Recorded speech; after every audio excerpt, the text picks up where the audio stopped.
Hi friends, పాలల్లో నుంచి నెయ్యి తీద్దాం. పాలు కాసిన తర్వాత మేగడ గిన్నెలో వేసుకోవాలి. ఆ మేగడను తీసుకొని పొయ్యి మీద కాగా పెట్టాలి. చిమ్ములో పెట్టుకొని కలుపుతూ ఉండాలి. మంట తక్కువగా పెట్టుకొని నిదానంగా కలపాలి. నెయ్యి వచ్చే వరకు కలపాలి. నిదానంగా కలపోతే మీ గిన్నెలు మొత్తం మాడిపోతాయి. నిదానంగా వచ్చేదాకా ఆ నెయ్యి కలుపుకోవాలి.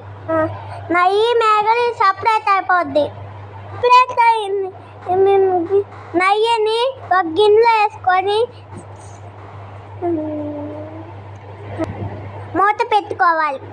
నెయ్యిని వడకట్టుకుంటే ఇంకా నీట్గా వస్తుంది. వేసాం నీట్గా, మేము మామూలుగా వేసాం, నీట్గా వచ్చేసింది. చూడండి ఫ్రెండ్స్, గిన్నెలో నెయ్యి పోస్తున్నాం.